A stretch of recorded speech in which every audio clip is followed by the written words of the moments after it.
tutti voi buonasera, bentrovati a questo nuovo appuntamento con la nostra trasmissione Elettroshock, laboratorio di accoglienza, il tema di questa puntata. Dalla cronaca alle storie parleremo proprio dell'accoglienza di cittadini ucraini nella nostra regione, impegnata in prima linea in questa nuova emergenza. Vi dicevo dalla cronaca, partendo dai numeri, partendo da quello che è successo proprio nella giornata di oggi nella nostra regione, fino alle storie, quelle delle tante persone che hanno deciso di aprire le loro porte o comunque di sostenere queste persone che improvvisamente si sono viste costrette a fuggire da un paese in guerra, portando con sé un trolley, portando con sé alcuni dei propri cari, lasciandone altri nella situazione che ormai abbiamo imparato a conoscere, a più di 50 giorni dall'inizio di questo conflitto, a più di 50 giorni dall'aggressione russa all'Ucraina.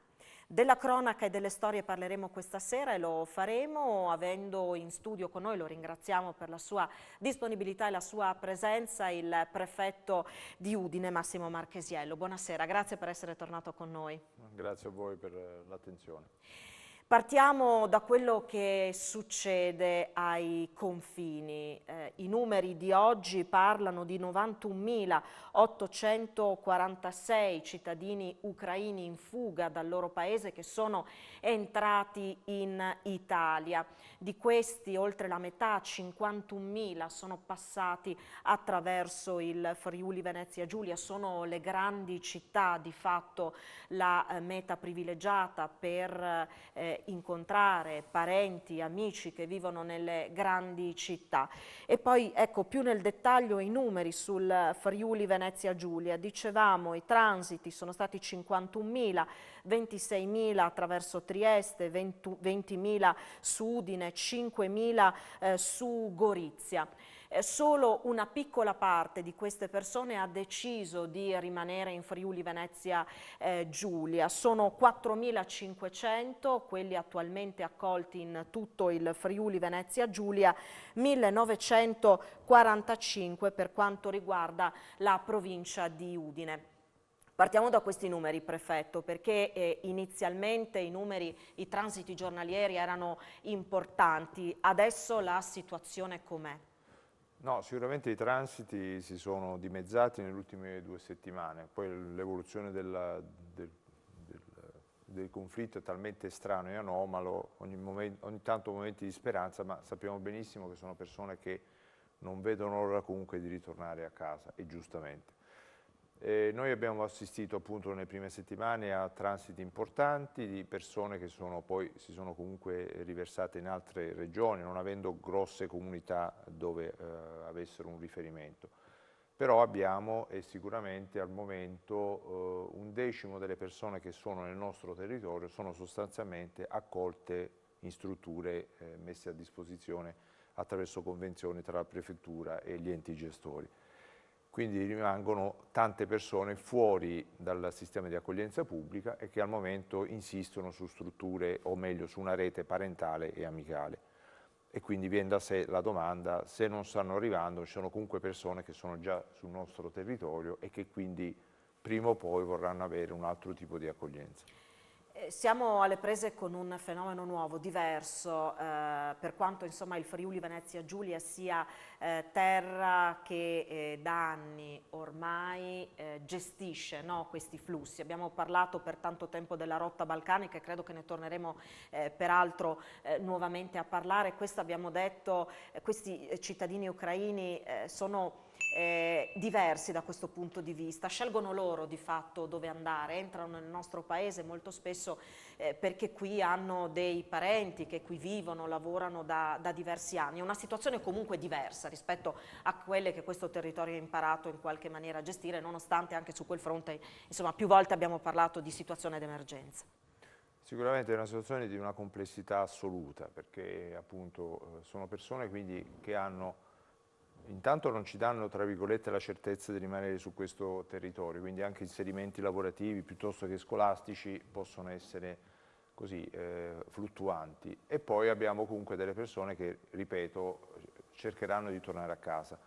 Non abbiamo grosse comunità sul nostro territorio che facciano da punto attrattivo e quindi in teoria potrebbero anche spostarsi in altre sedi.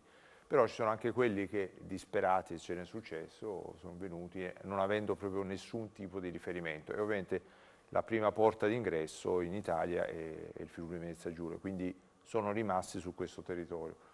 È ovvio che andarli adesso, tra virgolette, a sradicare già da una zona dove comunque hanno preso contatti e confidenza diventa anche molto difficile, avendo delle abitudini poi molto simili alle nostre. Esatto, è proprio queste abitudini molto simili alle nostre, il fatto che molti di noi si riconoscano in queste persone ha reso questa situazione ancora più particolare. È insomma una terra che è abituata ad essere ospitale e dove insomma la solidarietà è sentita, ha fatto sì veramente che ci sia stata una grandissima mobilitazione. A proposito dei punti di primo ingresso in Friuli Venezia Giulia, sono stati insomma allestiti dei punti di prima accoglienza a Fernetti su Trieste, a Ugovizza per quanto riguarda Udine. Questa mattina il nostro Andrea Pierini è andato a Fernetti per vedere qual è la situazione. Vediamo allora il primo contributo. È un flusso praticamente continuo quello che passa per il confine di Fernetti in provincia di Trieste dei profughi che scappano dall'Ucraina. Mediamente transitano 1500 persone tutti i giorni, ma chiaramente dipende da giorno a giorno. Ad esempio il giovedì e il venerdì il numero degli arrivi aumenta sensibilmente perché ci sono dei pullman di linea che ovviamente transitano per il confine. Nel weekend invece il traffico cala, sono pullman e anche auto private di cittadini che appunto scappano da tutte le zone dell'Ucraina, mentre all'inizio, quindi parliamo di inizio marzo, il traffico avveniva soprattutto dalla zona occidentale del paese invaso dalla Russia. Oggi di fatto arrivano da tutte le zone del paese dell'Ucraina. Al momento la situazione è tranquilla, sul posto ci sono l'UNHCR, l'UNICEF, Save the Children, quindi insomma tutte le realtà del terzo settore e poi, come ampiamente raccontato, si è attivata la protezione civile del Friuli Venezia Giulia che fornisce anche generi di primo sostentamento per i bambini, giochi, pannolini, merendine, succhi di frutta, ma anche prodotti per l'igiene personale, insomma tutto quello di cui può aver bisogno una persona che scappa dalla guerra. E poi ovviamente c'è la Polizia di Stato e l'Esercito che si occupano di registrare solamente a fini statistici al momento tutti gli ingressi in Italia. Una situazione tranquilla in un flusso che però sembra non fermarsi mai. Questa è la situazione a Fernetti. Allora, dicevamo dei profughi arrivati finora in Italia, che sono 91.846. Di queste 47.499 sono donne, 10.368 uomini e poi ci sono quasi 34.000 minori. Questa insomma è la situazione peculiare di questa emergenza. Abbiamo visto la situazione a Fernetti, adesso ci spostiamo a Ugovizza dove questa mattina è andato per noi Daniele Paroni. Vediamo. Questo è l'hub di Ugovizza dove da circa un mese si fa filtro, qui arrivano gli ucraini in fuga dalla guerra, c'è una grande mobilitazione, sono transitate migliaia di persone, incontro la prima persona che incontro, anzi questa coppia, c'è Giulia e suo marito che si chiama?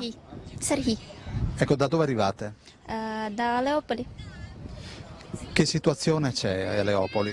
Ma non so, Tranquillo, non tranquillo? adesso è tranquillo, ma da un mese fa troppo, Tensione? Sì, sì, sì. Ecco, voi siete andate dai vostri parenti? Sì, sì, sì. La mia mamma, Dov'è sua mamma? Verona. In macchina c'è una figlia e lei ha anche un bambino in arrivo. Sì, sì, sì. Arriva incinta adesso. Ecco, senta, e in Ucraina che cosa facevate prima della guerra? Che lavoro? Io ho la manicure e lui automobilista. Automobilista, non so come si chiama, guidare dalla macchina. Auto? Sì, sì. Pista, quindi, ecco, e là che cosa avete? Una casa, un appartamento? Adesso vediamo, perché adesso non lo so. Vediamo. Ma non hanno bombardato Leopoli? No, no, adesso no. Da un mese fa c'è da una situazione. Adesso è cambiata? Sì, sì, sì. Adesso è più calmo? Sì, sì, sì, più calmo. Quante ore di viaggio avete fatto? 21, 22 ore. La bambina ha fatto la brava in macchina? Sì, sì, dorme tutto.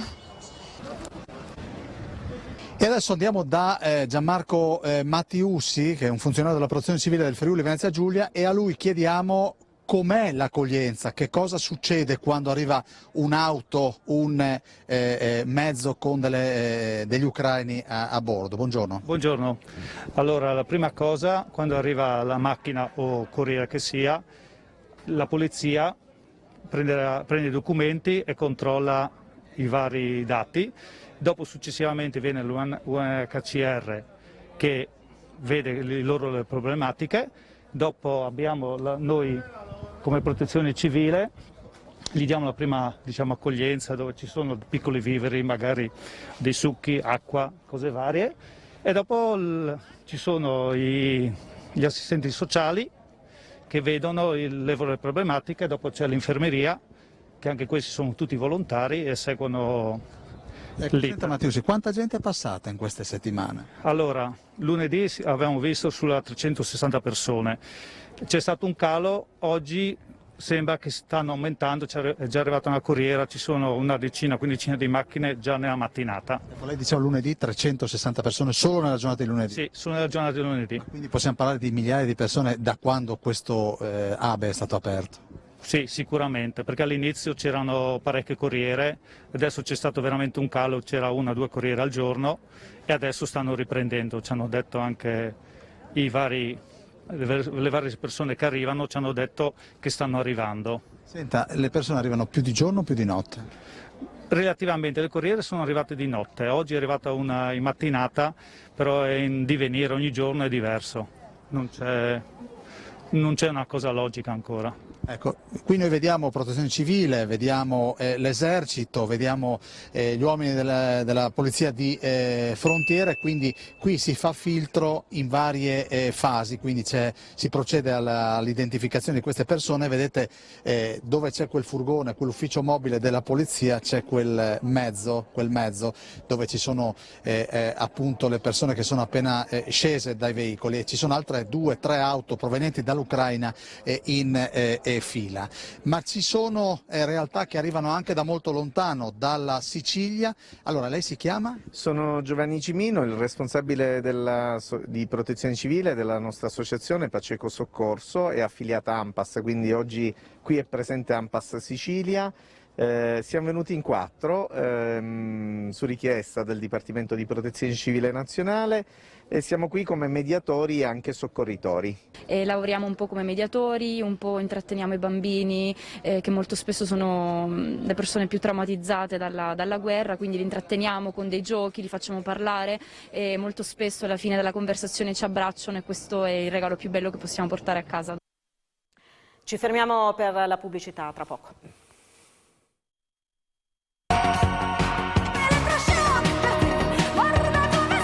Di nuovo insieme con Elettroshock. Nella prima parte abbiamo raccontato quali sono i numeri relativi ai transiti e poi alla presenza di cittadini ucraini in Friuli Venezia Giulia. Siamo andati a Fernetti e poi a Ugovizza per capire che cosa succede quando queste famiglie su auto private o su corriere arrivano nel nostro paese. Prefetto, insomma abbiamo visto una grande mobilitazione sul territorio. Lo dicevano gli stessi volontari, questa è una situazione in continua evoluzione, ogni giorno succede qualcosa di nuovo, non c'è logica, diceva qualcuno. Quello che ovviamente ha impressionato tutti noi è il fatto di vedere tante mamme che con i loro bambini anche molto piccoli sono appunto arrivate nel nostro paese lasciando tutto, lasciando i loro affetti, spostandosi e partendo dal loro paese solo con una valigia dove possiamo immaginare cosa abbiano messo dentro. Il fatto è che molti di noi si sono riconosciuti in queste persone, no? Questo ha fatto sì che la mobilitazione sia stata ancora più sentita, ancora più grande, perché quanti di noi hanno immaginato, avrebbe potuto succedere anche a noi, di trovarci nelle condizioni improvvisamente di non avere più una casa o di dover scappare dalla propria casa con pochissime cose. Ah beh sì, quella è la prima reazione istintiva che ognuno di noi ha avuto. Intanto è anche l'occasione per ringraziare i colleghi della Polizia di Frontiera, perché il lavoro che hanno fatto fin dall'inizio è stato importante, perché un'attività di identificazione fatta anche molto spesso velocemente, con persone che comunque avevano necessità e voglia di transitare sì, ma non avere lungaggini burocratiche, e credo che sia stato fatto nel migliore dei modi. Anche l'approntamento di quella struttura comunque dove c'è una prima valutazione sanitaria a Ugovizza, una prima assistenza anche per i bambini. Io adesso ho visto le foto, le immagini, ero stato un po' di tempo fa, è cresciuta notevolmente anche come capacità, diciamo, di offerta di generi alimentari e quant'altro. Insomma, è il biglietto d'ingresso poi nel nostro territorio, quindi ci abbiamo tenuto a farlo nel migliore dei modi. Poi è ovvio che ognuno di noi si è riconosciuto, e appunto è la situazione che rispetto alla classica rotta balcanica presenta le problematicità maggiori, quindi da qualunque angolazione la guardiamo abbiamo delle difficoltà che poi nascono e evolvono purtroppo in maniera molto esponenziale, quindi siamo pronti perché la capacità di reazione anche in particolare di questo territorio, che ha visto purtroppo sulla propria pelle nel 76 situazioni di distruzione, è sicuramente stata ottima, su questo non avevamo dubbi. È il sistema organizzativo nostro che si deve riadeguare avendo più soggetti interlocutori su cui stiamo cercando anche recentemente una condivisione e una comunanza di obiettivi. Ecco, peraltro nel nostro territorio sono arrivate a distanza di poche settimane il Presidente del Consiglio Mario Draghi con Curcio e poi Fabrizio Curcio, direttore del Dipartimento Nazionale della Protezione Civile, è tornato sul territorio. Una delle questioni era fare un po' il punto su come è stata organizzata l'accoglienza, verificare se quello che era stato immaginato, pensato e attuato rispondesse poi a quelle che sono le esigenze effettive di questi cittadini che vengono accolti nel nostro territorio. Abbiamo parlato di laboratorio di accoglienza anche per questo, raccogliere le istanze del territorio, un territorio come il nostro che abbiamo detto è in prima linea in questa emergenza, per capire se c'è qualcosa da modificare. Volevo capire nel frattempo che cosa è cambiato, perché c'era il famoso bando relativo all'accoglienza diffusa che era tanto atteso anche da questo territorio, e partendo proprio dai numeri, abbiamo detto che sono 4.500 attualmente i cittadini ucraini accolti in tutta la regione. Nella provincia di Udine sono 1.945, quelle accolte in struttura sono una minima parte, sono circa 150 persone.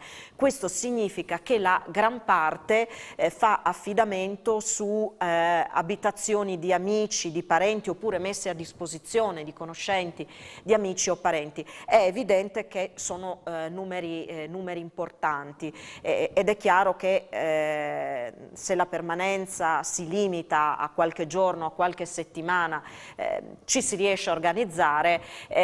Qui i tempi sono una delle tante variabili in questa emergenza, la situazione diventa un po' più difficile. Allora direi di vedere il prossimo contributo, dove si parla appunto proprio del tema dell'accoglienza, di quali sono le difficoltà di questo momento, per poi insomma sentire nuovamente il prefetto di Udine.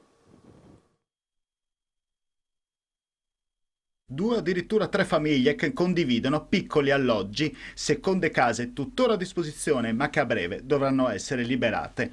L'emergenza ucraina si trova ad affrontare la fase 2, ovvero quella dell'accoglienza.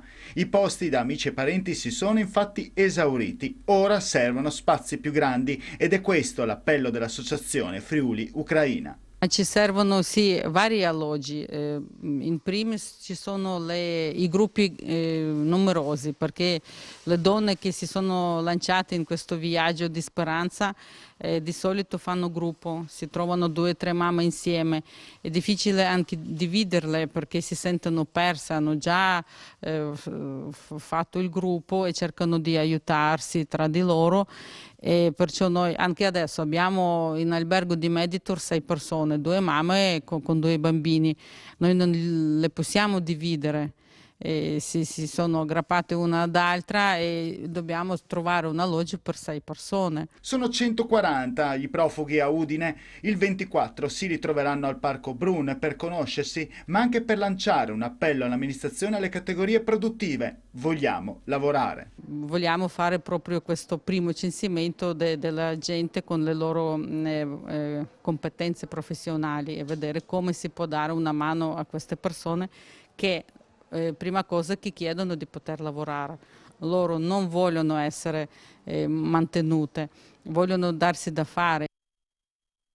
Ecco, non solo accoglienza ma anche integrazione, come si diceva prima, c'è la scuola, c'è il mondo del lavoro, ci sono queste persone che hanno insomma anche bisogno, no, di fare qualcosa per dare un senso a questo momento così drammatico della loro vita. Partiamo dal tema dell'accoglienza. Quando era venuto qui il capo dipartimento nazionale della protezione civile Curcio aveva detto che era imminente di fatto la stesura di questo bando relativo all'accoglienza diffusa. Come stanno oggi le cose? Il bando è partito, c'è una manifestazione di interesse che però deve avere poi i suoi frutti, perché si stava parlando di 15.000 posti. Però io dico sempre, al momento, perché io mi preoccupo del brevissimo periodo e ogni giorno la situazione cambia e ogni giorno appunto ci rifacciamo con situazioni che avevamo previsto e che erano prevedibili e su cui ovviamente la prefettura in prima battuta deve dare una risposta, perché la struttura di accoglienze le mettiamo come dire, a disposizione noi, integrate poi dal sistema diciamo che è stato approntato dalla protezione civile regionale con il bando e con la ricerca di alberghi, di strutture alberghiere. Però viene da sé pensare che le strutture alberghiere hanno una funzione di supporto e quindi suppletive nel momento in cui non abbiamo strutture di accoglienza, che sono ovviamente quelle su cui noi dobbiamo contare. Perché la struttura alberghiera, che qualunque persona lo può immaginare, ha una immediata disponibilità, ma non è quella che questi nuclei familiari si aspettano, perché si aspettano appunto inserimenti lavorativi, inserimenti scolastici e comunque uno spazio domestico che possa in qualche maniera come dire, riportarsi a quello che hanno purtroppo dovuto lasciare. Quindi questa sarebbe la situazione ottimale. Però è un riadeguamento del sistema che quindi ovviamente ha bisogno, in primis anche il discorso di integrazione lavorativa, su cui anche alla scorta di quello che è stato fatto per esempio a Pordenone stiamo ragionando, perché mi rendo conto che adesso non siamo più nell'emergenza, sono passati un po' di giorni, dobbiamo riattrezzarci e trovare altri strumenti proprio per consentire soprattutto un inserimento lavorativo. Quello scolastico di per sé complesso, perché abbiamo visto che ci sono stati degli inserimenti scolastici basati poi su situazioni molto così interlocutorie e basate anche sulla disponibilità dei dirigenti, ma non è sicuramente ancora un sistema strutturato a pieno regime. Non dico che aspettiamo la fine dell'anno scolastico, però si va per gradi. E poi qui c'è il tema del quale si parlava prima, tutte le persone che abbiamo incontrato in questo periodo vogliono ritornare nel loro paese, quindi la loro intenzione non è di andare da qualche altra parte in Italia, di andare in qualche altra parte d'Europa, chiaramente la loro volontà, il loro desiderio, il loro sogno è quello di rientrare nel loro paese. Allora, visto che si parlava di scuola, siamo andati questa mattina all'Uccellis, dove c'è appunto una giovane studentessa ucraina che ha iniziato il suo percorso scolastico in questo istituto. Vediamo. Zampieri Maria Francesca è la coordinatrice di questa quarta del liceo europeo dell'Uccellis. Allora, alle sue spalle c'è Sofia, una ragazza ucraina che avete accolto quando? L'abbiamo accolta circa 2 settimane fa, è arrivata un mercoledì mattina nella nostra classe e l'abbiamo accolta con delle attività ludiche cercando di conoscerla e farci anche noi conoscere. Beatrice, oggi mi darai una mano per la traduzione per parlare un po' con Sofia. Dall'Ucraina è dovuta andare in Polonia e poi dalla Polonia è venuta in Italia, dove ora vive presso degli amici di famiglia a Moruzzo. Oh, I'm really thankful for Lei attualmente studia qui Oltre agli studi di italiano, sta proseguendo anche le sue lezioni in ucraino, per quanto possibile, e è molto grata della nostra accoglienza qui in Italia, e infatti abbiamo cercato di darle supporto un po' in tutti i campi, però allo stesso tempo le manca molto il suo paese. Miss my country because now there are lots of awful things here. Questa esperienza sta dando tanto sia ai ragazzi che a noi come insegnanti, quindi per noi è anche un onore avere una ragazza che ci sta insegnando davvero tanto. I ragazzi, devo dire che da subito hanno cercato di mettere Sofia a suo agio, c'è stato un dialogo sempre costante con la ragazza, l'hanno aiutata in diversi modi e devo dire che sono stati bravi a cercare comunque di instaurare un rapporto in così poco tempo. Ecco, quindi è stata un'esperienza utile per Sofia che è arrivata in questa classe, ma insomma un'esperienza formativa di crescita per i compagni di classe e per gli insegnanti, perché è vero, da un lato c'è una macchina che per essere organizzata e per reagire ha tempi spesso lunghi che non sempre corrispondono con le necessità di un'emergenza, e poi ci sono casi come questi dove intanto si aprono le porte, si cerca di attrezzarsi, no? Come si può, e questo è anche positivo. Una delle questioni relative proprio all'integrazione nella scuola, ad esempio, è la mancanza di mediatori culturali che possano insomma accompagnare in qualche maniera questo percorso, il che non significa, e questa dell'Uccellis è una, ma le storie sono fortunatamente tante, non significa che poi non si fa nulla. È tutto magari un po' più complicato, un po' più difficile, ma ci si mette appunto a disposizione nella consapevolezza della particolarità della situazione. È una considerazione interessante, perché sapevo della storia dell'Istituto Uccellis. Proprio oggi, parlando con la dirigente, e giustamente mi faceva presente come questa esperienza sia molto formativa per i nostri ragazzi, i ragazzi italiani, perché noi bene o male abbiamo avuto a che fare, abbiamo sentito storie di guerra, perché comunque l'abbiamo vissuta alla fine della Seconda Guerra Mondiale, almeno attraverso i racconti dei nostri genitori. Loro no. Hanno avuto e hanno in questa maniera il paradosso di questa situazione, che ovviamente è drammatica, però che comunque i nostri ragazzi hanno un contatto diretto con chi, venendo da un'esperienza assolutamente negativa e devastante, hanno forse un diverso sentire delle cose che avvengono nel mondo. Quindi è un paradosso, ma tutto sommato, ed è sicuramente molto formativa per i nostri ragazzi. Ci saranno sicuramente in futuro altri ragazzi che questa vicenda la studieranno appunto sui libri di storia. Insomma, poi i ragazzi, in generale i giovani, sono quelli che hanno più spirito di adattamento. Ora è difficile mettersi nei panni di un adulto, di un bambino che scappa da quella situazione se non la si è vissuta, però ecco, vedere dei ragazzi che si mettono a disposizione e che hanno voglia di ascoltare queste storie è davvero molto importante. E poi c'è un'altra storia che vi facciamo sentire prima di andare in pubblicità, è quella di una docente universitaria che si chiama Irina, scappata anche lei dalla guerra, attualmente lavora come volontaria al centro che è stato allestito al Cittafiera, dove vengono insomma raccolti generi di varia natura da mettere a disposizione appunto della popolazione colpita dalla guerra, docente universitaria che grazie alle nuove tecnologie qualcosa continua a fare anche qui dal Friuli. Sentiamo. Ci troviamo con Irina, che adesso sta facendo la volontaria per il punto di raccolta dell'Associazione Friuli Ucraina. Però lei è un insegnante e come insegnante insegna tuttora ai suoi studenti universitari che sono in Ucraina. Так, я продовжую. Sì, continua ad insegnare, causa guerra, tanti suoi studenti si trovano nei vari paesi europei come Cechia, Ungheria, Polonia, anche Olanda, e loro continuano a fare insegnamento online. Ti manca l'Ucraina in questo momento? Come sei fuggita da quei posti? Так, мені бракує.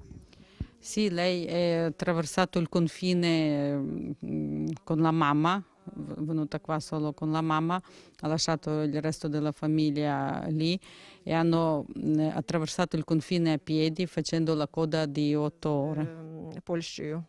E i tuoi ragazzi cosa ti raccontano in queste ore di lezione? Non solo immagino parlate delle vostre materie. Sì, parliamo non solo della materia che sto insegnando, ma parliamo della guerra, di come aiutare il nostro paese e speriamo che finisca presto la guerra per poter tornare in Ucraina e avere la nostra vita di prima, quella normale. Quindi non vuoi insegnare qua in Italia? La speranza non vuoi insegnare qua a Udine, magari inserendoti a Udine, vuoi tornare là? Abbiamo preso i contatti con l'Università di Udine. Lei vorrebbe tornare in Ucraina a insegnare, però piacerebbe fare questi scambi studenteschi, che magari i studenti dell'Ucraina venissero qua a fare la sua esperienza anche all'Università di Udine.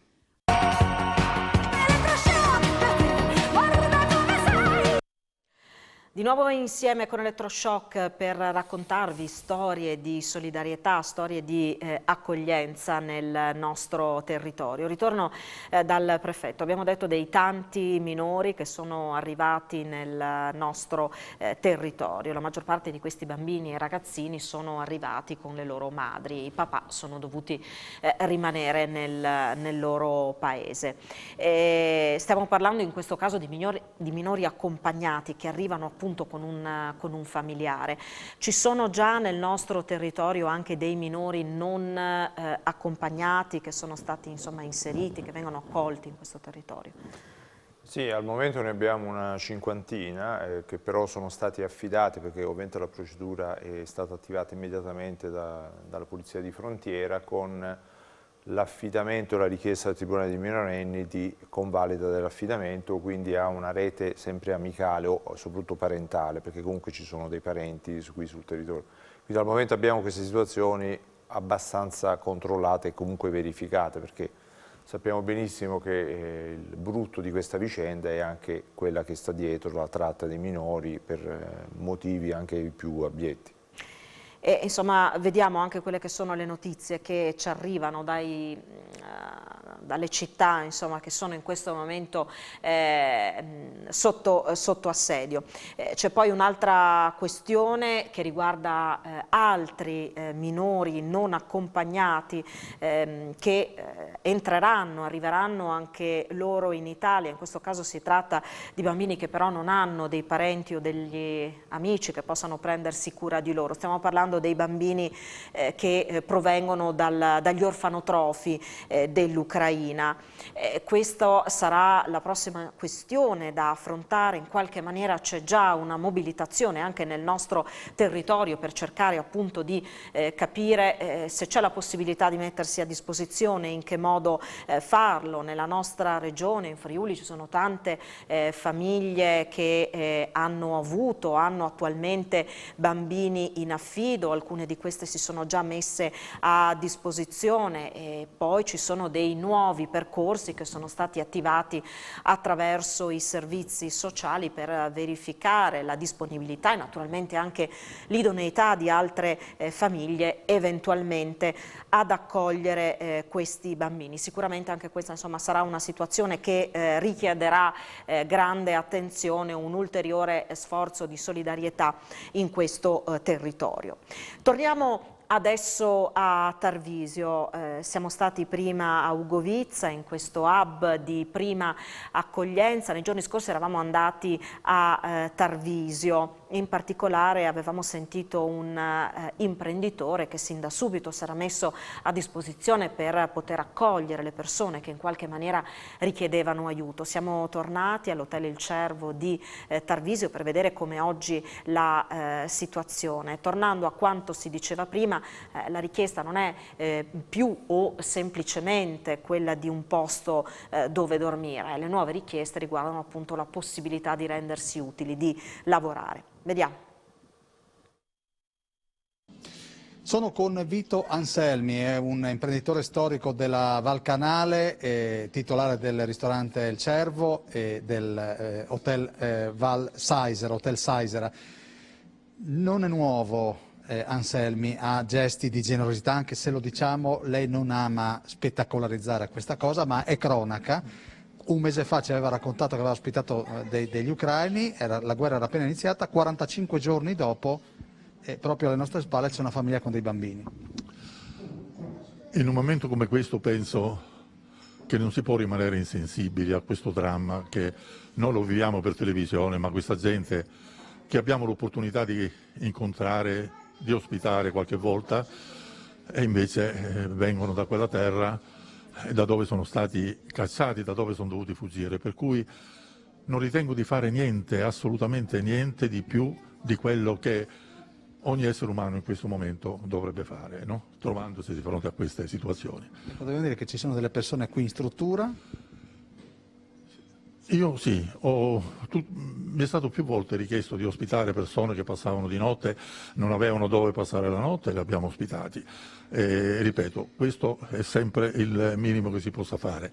Ho anche ospitato una famiglia che ospito invece a casa mia, sono famiglia di 5 persone con 3 bambini, li abbiamo già iscritti a scuola, hanno già iniziato a frequentare uno la scuola media e l'altro la scuola elementare.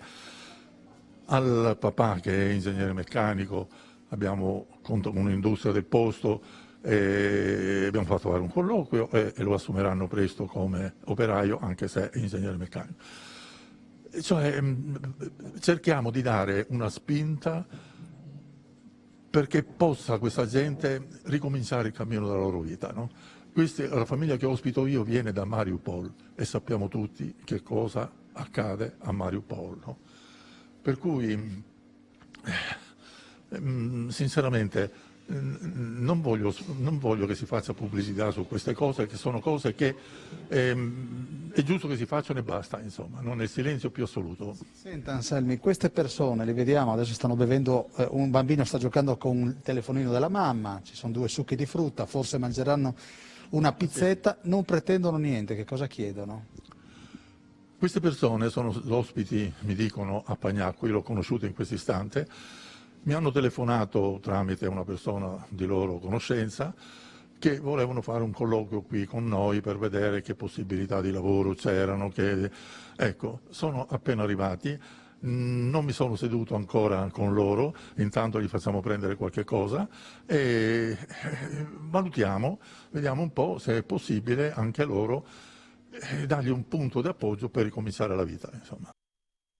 Un punto d'appoggio per ricominciare la vita, per riprendere in mano la loro vita. Qui insomma, parliamo di 2 diversi livelli, no? Da un lato le istituzioni, poi da un lato c'è un territorio che si mobilita come può, per quanto può, nella impossibilità davvero di voltarsi dall'altra parte rispetto a una situazione di questo tipo.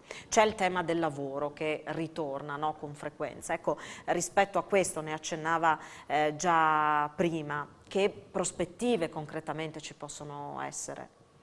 Vabbè, sostanzialmente di mettere in fila un po' tutte le associazioni di categoria, in primis l'Unione Industriali, e vedere con quali strumenti poter intervenire, sapendo che tra l'altro per fortuna sono persone che, avendo un permesso che gli consente già di lavorare, possono essere facilmente integrate e inserite in un contesto lavorativo.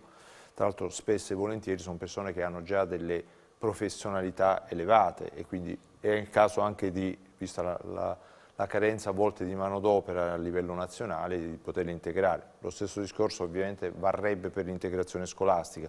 Sappiamo di classi che purtroppo vanno verso l'estinzione in certi piccoli comuni, quindi a maggior ragione sarebbe auspicabile la possibilità di integrare. Però è un sistema che ovviamente si deve gradatamente riassestare su se stesso, ovviamente. Però voglio dire, da un certo punto di vista, lei diceva i permessi di fatto già ci sono, in questo caso la burocrazia frenerà meno questo percorso nel momento in cui domanda e offerta, pare di capire che sia così, possono in qualche maniera incrociarsi.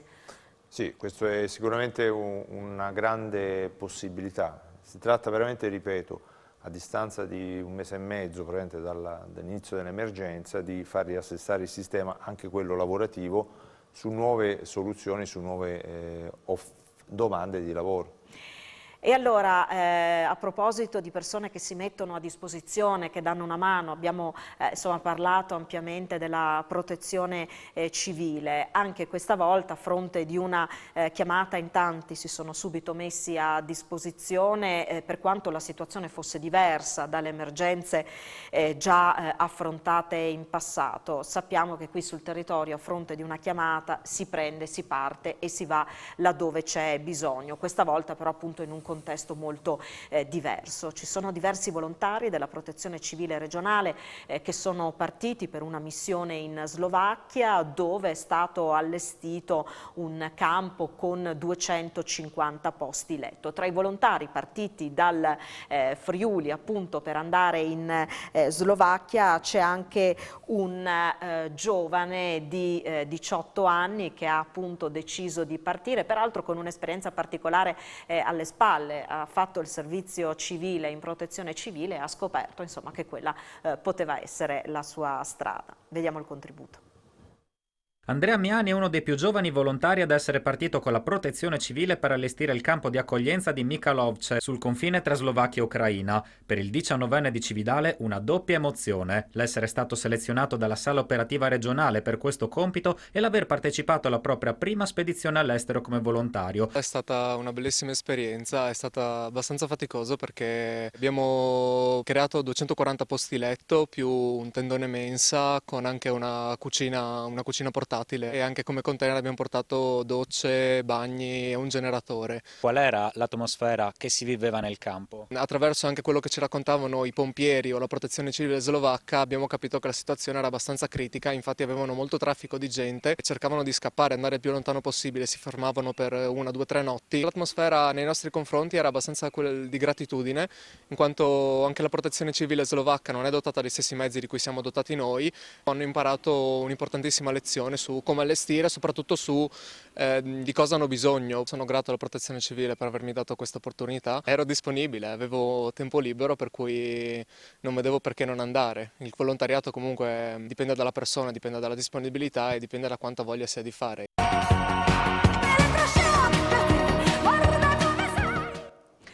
E allora parliamo ancora di accoglienza, della mobilitazione che c'è stata nella nostra regione per cercare di fare qualcosa di utile, di concreto per i cittadini ucraini che sono fuggiti dal loro paese in guerra.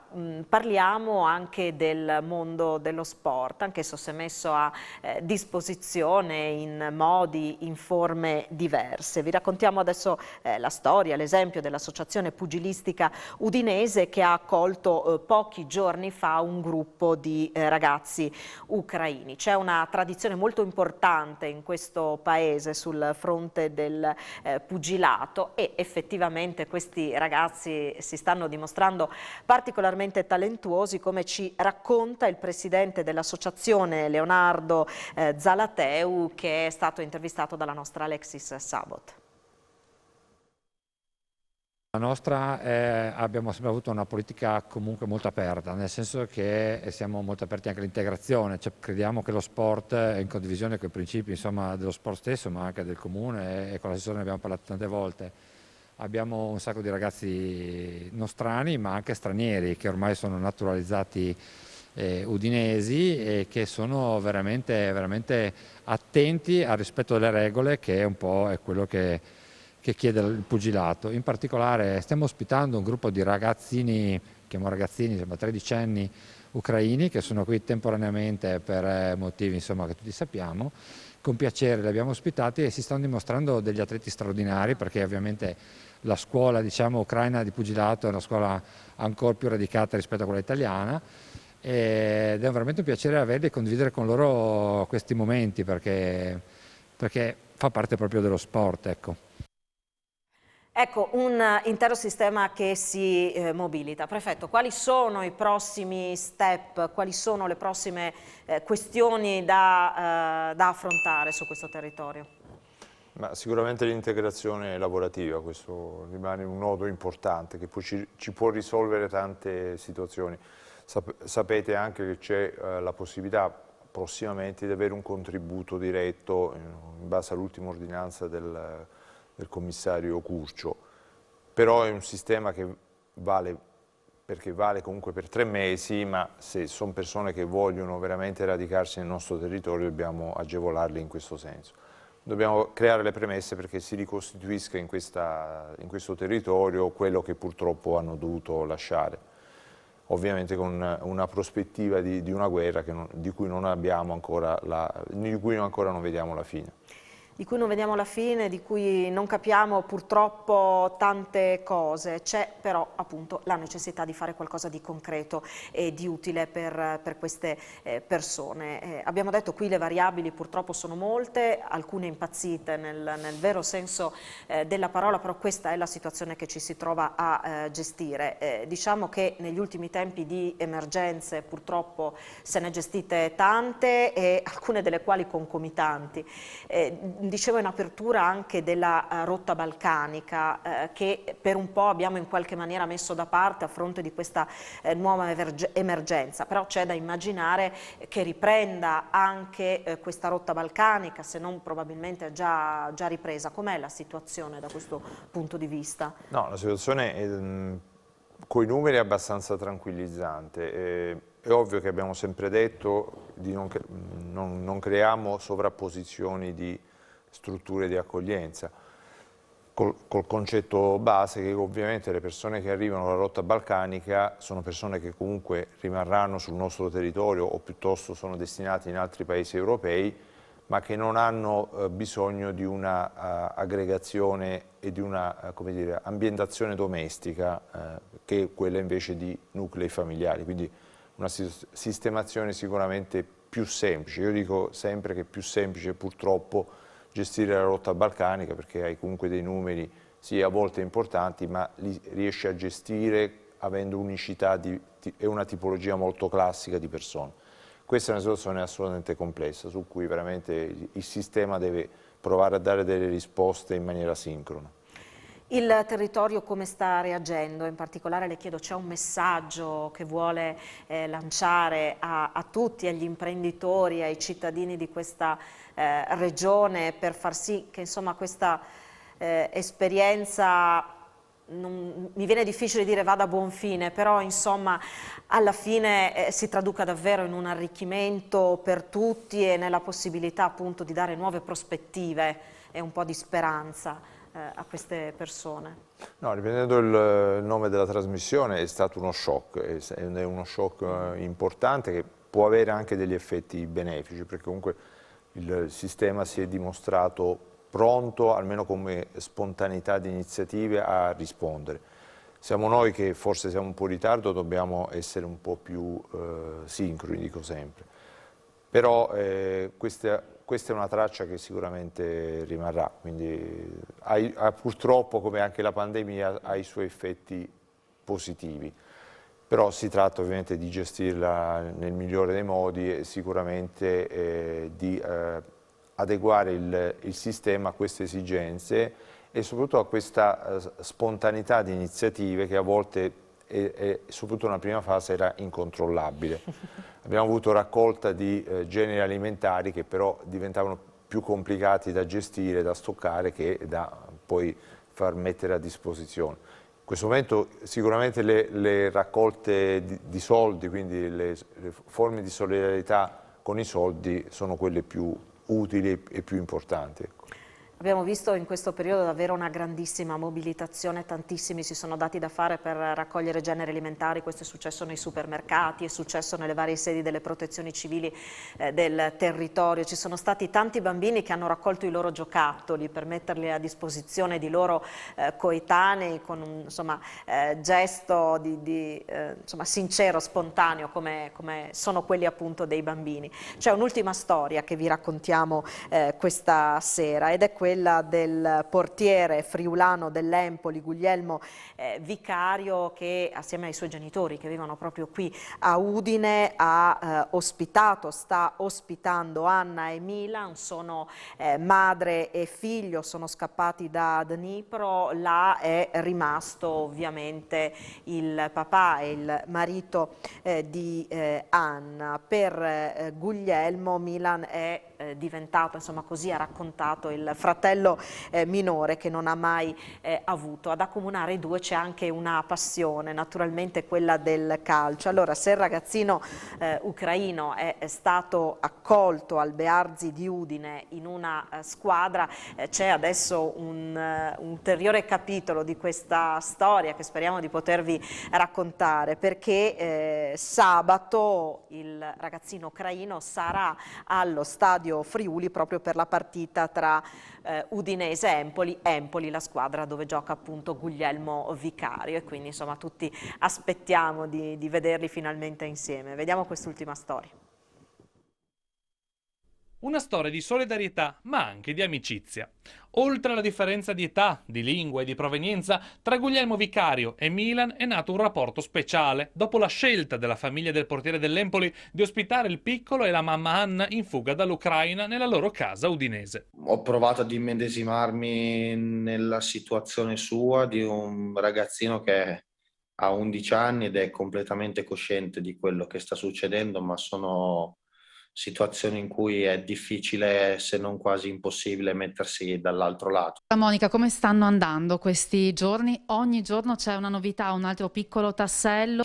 E oggi è arrivata un'insegnante di italiano alle 3, che è una nostra cara amica, e lei svolge come attività proprio l'insegnante di lingua 2, italiano lingua 2. Siamo andati in un noto negozio udinese a comprare le scarpe da calcio a Milan, i calzettoni, perché abbiamo trovato per lui la squadra di calcio qui vicino a casa nostra. Potrà andare qui vicino, la mamma lo potrà accompagnare, grazie anche alle biciclette che abbiamo dato loro. Lui svolge ogni mattina l'attività scolastica a distanza, la cosiddetta DAD, didattica a distanza, dalla sua città, Dnipro, che è una città molto grande, in cui il papà lavorava presso una filiale della Danieli di questa città. E per la vigilia di Pasqua c'è già un regalo speciale pronto per Milan. Alle 14:30 si giocherà Udinese-Empoli e i due si potranno rivedere. Anche l'altra sera ne abbiamo parlato e gli ho detto: guarda, avrei piacere se venissi allo stadio. Lui ovviamente era molto emozionato della cosa. Riguardo a Guglielmo, no? Ho capito veramente che è figlio unico. In una intervista ha detto appunto: è il mio fratellino. E questo... Milan è il mio nuovo fratellino. Milan è il mio nuovo fratellino, ucraino e fratellino. Insomma, speriamo davvero che ci sia un lieto fine per tutti, prefetto, davvero. Sì, ce lo auguriamo, ma non possiamo e non per forza immaginarlo, purtroppo, quindi dobbiamo essere molto realistici e non drammatizzare la situazione, però pensare che ci possono essere anche situazioni di difficile gestione. No, colgo l'occasione perché oggi abbiamo presentato un evento, un quadrangolare di calcio, che ha anzi come unico obiettivo quello della solidarietà e ovviamente chiederò comunque che si venga in tanti, perché il contributo, e parlo appunto di contributo, può essere importante anche per questa emergenza, perché la Croce Rossa viene sollecitata anche per questo tipo di raccolta fondi, quindi è l'occasione per il 7 di maggio, è un invito che con l'occasione rivolgo a tutti e ringrazio ovviamente perché una panoramica così ampia mi ha fatto anche a me bene. E allora, come abbiamo capito, ci sono davvero tanti modi diversi per rendersi utili, per fare davvero qualcosa di concreto a favore di queste persone. Ringrazio moltissimo il prefetto di Udine per essere stato con noi questa sera. Un grazie naturalmente alle tantissime persone che si stanno dando da fare molto concretamente con lo spirito che abbiamo cercato in qualche maniera di trasmettervi questa sera. Grazie ai tecnici in regia e a voi che ci avete seguito da casa. Alla prossima, arrivederci.